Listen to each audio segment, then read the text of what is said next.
Hi students, आप सभी का स्वागत करते हैं आपके अपने यूट्यूब चैनल एबीपीएन एजुकेशन पर। तो आइए आज हम लोग अध्ययन करेंगे 11वां अध्याय हमारी पशु संपदा। ठीक है, हमारे देश में जो हम लोग पशु को पालते हैं, है ना, अपने फायदा के लिए, उस पशु से हम लोग खेतों का काम करवाते हैं, उस पशु से हम लोग पीने के लिए दूध लेते हैं, खाने के लिए मांस का इस्तेमाल करते हैं, उस पशु से जो है हम लोग चमड़ा लेकर के उससे कुछ वस्तु बनाते हैं। तो हम लोग पशु का जो इस्तेमाल है अपने लाभ के लिए, अपने हम लोग उसको पालते पोसते हैं और अपने लाभ के लिए करते हैं। तो हम लोग इस वीडियो में पशु संपदा के बारे में अच्छी तरह से अध्ययन करेंगे कि पशु से हमें क्या क्या लाभ है। ठीक है, तो आइए हम शुरू करते हैं। तो देखिए, पशु जो है वे हमें अनेक प्रकार से लाभदायक है।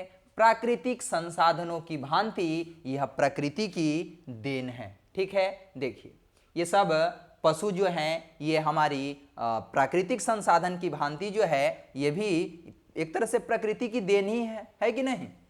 लाभदायक उद्देश्यों की पूर्ति हेतु पालना जो है पशु संपदा कहलाता है। पशु संपदा क्या है? जब हम लोग पशु को अपने लाभ के लिए, है ना, अपने लाभ के पूर्ति के लिए जब हम लोग उसको पालते हैं पोसते हैं तो वही पालन पोषण जो है क्या कहलाता है? पशु संपदा कहलाता है। ठीक है, किसको किसको हम लोग पालते हैं? गाय, बैल, भैंस, बकरी, घोड़ा, ऊंट और भी जानवर हैं जिसको हम लोग पालते पोसते हैं अपने लाभ की पूर्ति करने के लिए, है कि नहीं। तस्वीर में भी आप लोग देख रहे होंगे, ऊंट है, बकरी है, गाय है। ठीक है, तो अभी तक हम लोग क्या समझे कि पशु संपदा जो है यह क्या होता है? तो जब लाभदायक उद्देश्य के लिए, उससे लाभ प्राप्त करने के लिए हम लोग पशु को पालते हैं, वही कहलाता है पशु संपदा।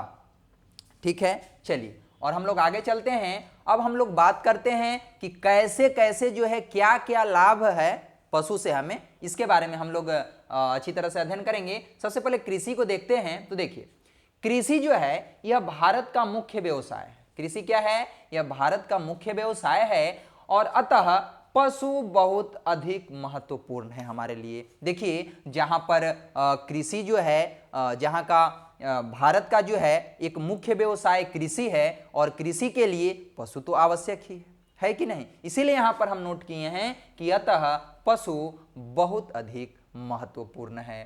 खेत जोतने के लिए हम लोग बैलों का इस्तेमाल करते हैं, भैंसों का भी कुछ स्थानों पर इस्तेमाल किया जाता है जोतने के लिए, है ना।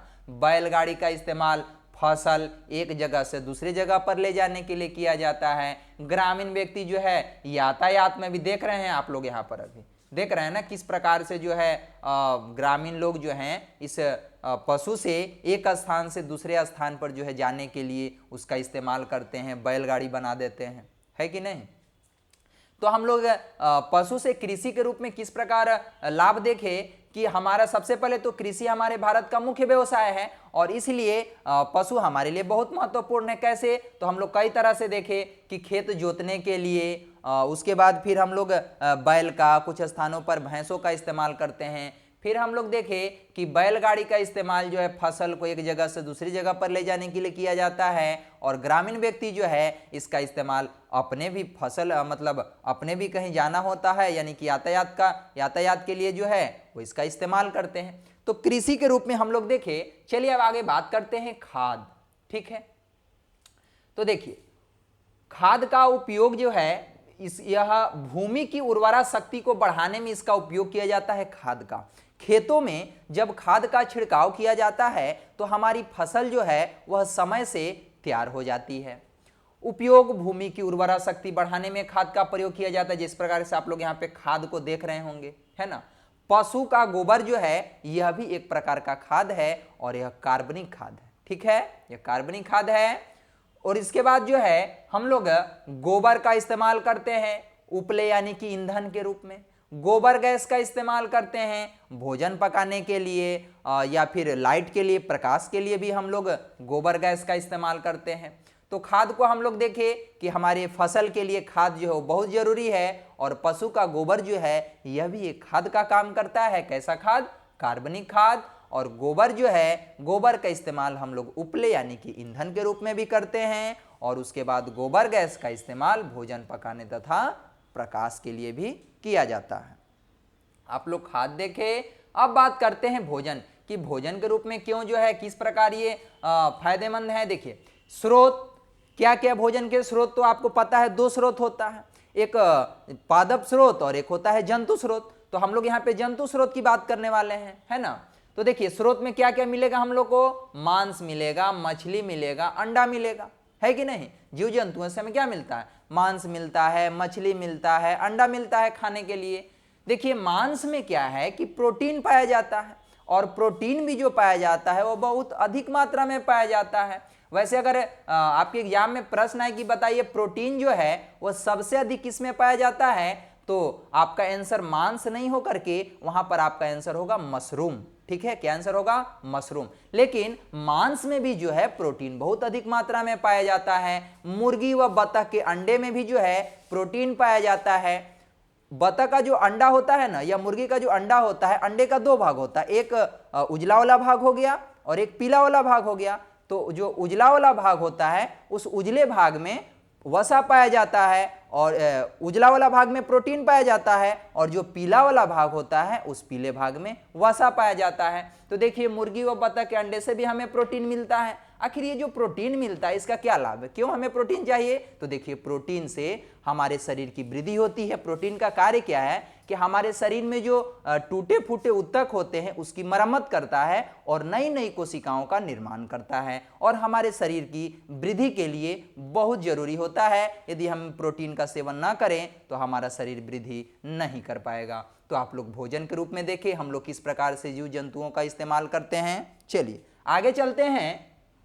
अब बात करते हैं कपड़े व चमड़े का सामान। ठीक है, तो देखिए हम लोग जंतुओं के जो बाल हैं, ठीक है, बाल से, जंतुओं के जो बाल हैं, बाल से हम लोग कपड़ा और ब्रूस बनाते हैं। ठीक है, ब्रूस अब देखे हैं, और कपड़ा का भी हम लोग, उसके बाल से हम लोग कपड़ा का भी निर्माण करते हैं, कपड़ा भी बनाते हैं। भेड़ से क्या प्राप्त करते हैं, ऊन, और ऊन से हम लोग ऊनी कपड़ा बनाते हैं जो कि हमें ठंड से बचाता है, सर्दी से बचाता है।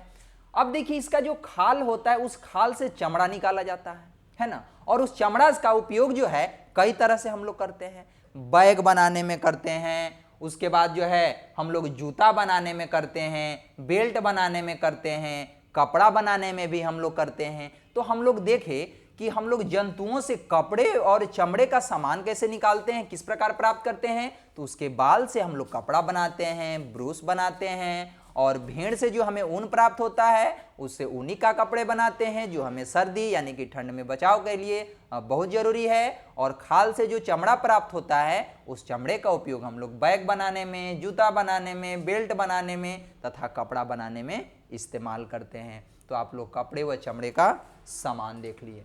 ठीक है, चलिए अब दूध की बात करते हैं। तो देखिए दूध हमें किससे किससे प्राप्त होता है, तो दूध हमें गाय, भैंस, बकरी, यहाँ पे आप लोग देख रहे होंगे यहाँ पर गाय है, ठीक है, यहाँ पर गाय जो है, यहाँ पर बकरी है, दोनों से हमें दूध प्राप्त होता है। भैंस से भी हमें दूध प्राप्त होता है, ठीक है, ऊंट से भी दूध प्राप्त होता है। शारीरिक विकास होता है, दूध से क्या लाभ है, दूध से प्रोटीन मिलता है, दूध में प्रोटीन मिलता है, और प्रोटीन के बारे में भी हम आपको बताएं, हमारा शरीर जो है विकास करता है, तो शारीरिक विकास होता है। इसे हम लोग दूध, घी, मक्खन, दही व पनीर, दूध से जो है हम लोग घी बनाते हैं, मक्खन बनाते हैं, दही बनाते हैं, पनीर भी बनाते हैं, उसको भोजन के रूप में इस्तेमाल करते हैं। भारत में क्या है कि दूध की कमी है, ठीक है, और इस कमी की पूर्ति के लिए कार्यक्रम भी चलाए गए हैं। यह कार्यक्रम जो सरकार द्वारा चलाए गए हैं उसका नाम है श्वेत क्रांति, ठीक है, और यह कहां पर शुरू किया गया था, आनंद एक जगह है गुजरात में, वहां पर यह एक कार्यक्रम चलाया गया था श्वेत क्रांति, जिससे कि हमारे देश में दूध की जो कमी है उसे पूरी की जा सके। यहाँ पर क्या होता है, ये जो कार्यक्रम चलाया गया है इस कार्यक्रम के माध्यम से लोगों को जो है दूध का उत्पादन बढ़ाने के उपाय बताए जाते हैं कि किस प्रकार हम लोग दूध के उत्पादन को बढ़ा सकते हैं, ठीक है। और तो हम लोग क्या क्या देखे कि दूध जो है हमें गाय, भैंस, बकरी से प्राप्त होता है, इस दूध से हमें प्रोटीन मिलता है और प्रोटीन से हमारा शरीर विकास करता है। दूध से हम लोग दूध का भी इस्तेमाल हम लोग पीने में करते हैं, खीर बनाने में करते हैं, और भी पकवान बनाने में करते हैं। घी बनाते हैं, उससे हम लोग मक्खन बनाते हैं, दही बनाते हैं, पनीर भी बनाते हैं, उसका भी इस्तेमाल हम लोग भोजन में करते हैं।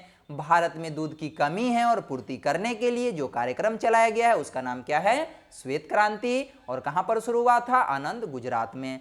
दूध का उत्पादन बढ़ाने का उपाय जो है इस कार्यक्रम के द्वारा बताया जाता है कि किस प्रकार दूध का उपयोग उत्पादन जो है वह बढ़ाया जाए। और यहाँ से एक पॉइंट और आप याद रखिएगा कि जिस प्रकार से श्वेत क्रांति आप देखिए किससे संबंधित है? तो दूध से संबंधित है। उसी प्रकार से हरित क्रांति को याद रखिएगा कि हरित क्रांति किससे संबंधित है? तो हरित क्रांति संबंधित है अनाज से। अभी हम लोग आगे की तरफ बढ़ेंगे और हम लोग जब नेक्स्ट जब चैप्टर के पास जब चलेंगे, हमारा चैप्टर जो है वह चैप्टर है खाद्य, ठीक है। खाद्य के बारे में पढ़ना है हम लोग को, और उसमें फिर हम लोग को कृषि के बारे में पढ़ना है। वहां पर आपको हम हरित क्रांति के बारे में और अच्छी तरह से समझाएंगे, ठीक है। तो फिलहाल इसको आप याद रखिएगा कि हरित क्रांति किससे संबंधित है? अनाज से संबंधित है। तो हम लोग दूध के बारे में अध्ययन किए। चलिए अब हम लोग बात करते हैं मत्स्य पालन, ठीक है। मत्स्य पालन क्या होता है? मछली को पालना, ठीक है। मछली जो है यह भोजन का अंश है, हम लोग इसे भोजन के रूप में इस्तेमाल करते हैं। प्रति वर्ष लाखों हजारों टन जो है समुद्र से मछलियां पकड़ी जाती है, और इसका निर्यात जो है अधिक मात्रा में किया जाता है। निर्यात मतलब क्या होता है? एक होता है आयात, ठीक है, एक आयात होता है और एक होता है निर्यात। तो आयात और निर्यात में क्या अंतर होता है? देखिए, आयात का मतलब होता है आना और निर्यात का मतलब होता है जाना। यानी आयात होता है, जैसे हम कहते हैं कि हमारे देश में किसी चीज का आयात हो रहा है, हमारे देश में जो है दूध का आयात हो रहा है, यानी कि हमारे देश में दूध आ रहा है, और हमारे देश से दूध का निर्यात हो रहा है, यानी कि हमारे देश से दूध कहीं दूसरे देश में जा रहा है। तो आप लोग आयात और निर्यात को समझ चुके हैं। तो देखिए, प्रतिवर्ष जो है हजारों लाखों टन समुद्र से मछलियां पकड़ी जाती है, और इसका निर्यात जो है अधिक मात्रा में किया जाता है। स्रोत क्या है? कहां से मछलियां प्राप्त होगी हमें? तो नदी से, झील से, तालाब से, है ना। नदी से मछलियां प्राप्त होगी, झील से मछलियां प्राप्त होती है, तालाब से मछलियां प्राप्त होती है। और यहां से इस पॉइंट को भी याद रखिएगा कि नीली क्रांति किससे संबंधित है? तो नीली क्रांति संबंधित है मत्स्य पालन से, ठीक है। मत्स्य मतलब मछली, मत्स्य पालन मतलब मछलियों को पालना। तो याद रखिएगा कि नीली क्रांति किससे संबंधित है? तो नीली क्रांति संबंधित है मत्स्य पालन से। तो हम लोग इस वीडियो में जो है बहुत अच्छी तरह से अध्ययन किए, देखे हम लोग पशु संपदा के बारे में, ठीक है, कि हम लोग उसे क्या क्या, सबसे पहले तो हम लोग देखिए कि पशु संपदा क्या होता है। तो लाभ के लिए हम लोग उसे पालते हैं। फिर हम लोग देखें कि लाभ के लिए पालते हैं तो क्या क्या हम लोग को लाभ होता है, किस प्रकार उससे हमें लाभ मिलता है। तो इस वीडियो में बस इतना ही। धन्यवाद।